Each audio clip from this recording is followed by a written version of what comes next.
नमस्कार, मैं हूं अमित पालित। रूस और यूक्रेन के युद्ध का ये 31वां दिन है और इससे जो बर्बादी और तबाही के मंजर हैं और भी भयानक होते जा रहे हैं। युद्ध के 31वें दिन और यूक्रेन के कई शहरों पर रूस के हमले अभी भी जारी हैं। कीव, चेरनीव, मारियापोल में सुबह सुबह रूस की एयर स्ट्राइक हुई है और इस एयर स्ट्राइक के बाद बताया जा रहा है कि कई इलाकों में भारी तबाही हुई है। इस बीच अमेरिकी राष्ट्रपति जो बाइडेन वॉर जोन के बेहद करीब अमेरिकी सैनिकों के बीच पहुंचे, यानी कि पोलैंड की राजधानी वॉर्सो में पहुंचे थे, जहां पर वहां से वो पहुंचे रेज़ोव शहर, जहां अमेरिकी सैनिकों के साथ उन्होंने पिज्जा भी खाया, उनसे बातचीत भी की। आपको हम 6 तस्वीरें दिखा रहे हैं जो इस वक्त इस लड़ाई के हालात को बयां करते हैं। कीव, चेरनीव, इसके अलावा खार्किव, मारियापोल, बोंडियांस्क और इरपिन। इरपिन, कीव दोनों ही आजू बाजू के शहर हैं। चेरनीव भी बहुत ही कीव के पास पड़ता है और खार्किव बिल्कुल ईस्ट की ओर पड़ जाता है। मारियापोल और बोंडियांस्क वो इलाके हैं जो कि साउथ में हैं और समुद्र के किनारे ये दो शहर हैं जहां पर भी अभी भी लड़ाई जारी है। तो 6 तस्वीरें अलग अलग हिस्सों की है यूक्रेन की, जो ये बता रहे हैं कि पूरे यूक्रेन में, चाहे वो साउथ हो या फिर ईस्ट हो या फिर नॉर्थ वेस्ट के इलाके हो, वहां पर फिलहाल क्या हालात है। एक राजधानी के इलाके में आप देखिए किस तरह से लगातार बॉम्बिंग हो रही है। चेरनीव जो कि बेहद करीब पड़ता है कीव के भी और साथ ही साथ रूस के बॉर्डर के पास, वहां पर लगातार बॉम्बिंग की जा रही है। खार्किव जो कि डॉनबास का एक बड़ा शहर है, उस पर कब्जा करने की भी लगातार कोशिश हो रही है।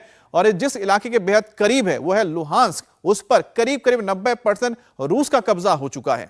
यूक्रेन के चेरनीव में रूस का बड़ा हवाई हमला भी हुआ है। यूक्रेनी आर्टिलरी पोस्ट को रूस ने उड़ा दिया है। तो यूक्रेन के आर्टिलरी पोस्ट को अब रूस ने उड़ा दिया है क्योंकि लगातार इन आर्टिलरी सिस्टम के जरिए ही उनके कुछ ठिकानों को, उनके काफिले को निशाना बनाया जा रहा था।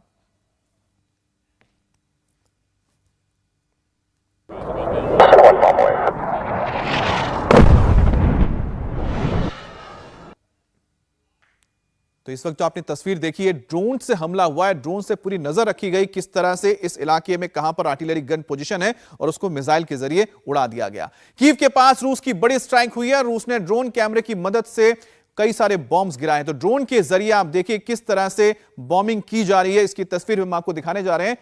कीव के हालात को इस तरह से समझ लीजिए कि कीव के आसपास बड़े लंबे वक्त से रूसी फोर्सेस मौजूद है, लेकिन उसके कुछ एक जो ईस्टर्न इलाके हैं जो कीव के पास पड़ते हैं, कीव के ईस्ट में यानी कि पूर्वी तरफ, वहां पर कुछ इलाकों पे रशियन फोर्सेस ने रिकैप्चर किए कुछ पोजीशंस। और उसके बाद देखिए किस तरह से ड्रोन के जरिए अब पोजीशन को हिट किया जा रहा है रूस की ओर से। तो आप देख रहे हैं ये जो तस्वीर है, ये एक ड्रोन है और ड्रोन में कैमरे के जरिए पहले पोजीशन को देखा गया, फिर वहां पर हमला किया गया, बॉम्बिंग की गई। देखिए, और इसको पूरा रिकॉर्ड करके, यानी यहां जो घट रहा है उसको मॉस्को में बैठे कंट्रोल रूम में तमाम जो जनरल्स हैं, अधिकारी हैं, उसको मॉनिटर कर रहे हैं। और देखिए जैसे जैसे लड़ाई 31 दिन के करीब जा पहुंच चुका है, 1 महीना हो चुका है, अब यहां पर ड्रोन्स का इस्तेमाल इसलिए हो रहा है क्योंकि बहुत ज्यादा रशिया को भी यहां पर कैजुअलिटी उठानी पड़ी है। करीब करीब 1300 उनके जो सैनिक हैं इसमें मारे जा चुके हैं। अब कीव में पूरी रात रूस की बमबारी होती रही। कीव में तेज धमाकों के साथ बॉम्बिंग्स हुई है, इसकी भी तस्वीर आई है।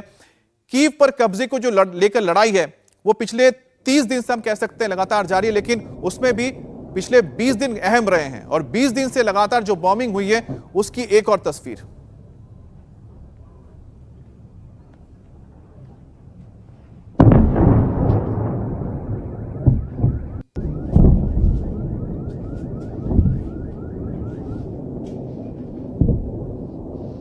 इंडिया टीवी हर वक्त हर जगह डाउनलोड करने के लिए सर्च करें India TV news Google play store या ऐप स्टोर पर।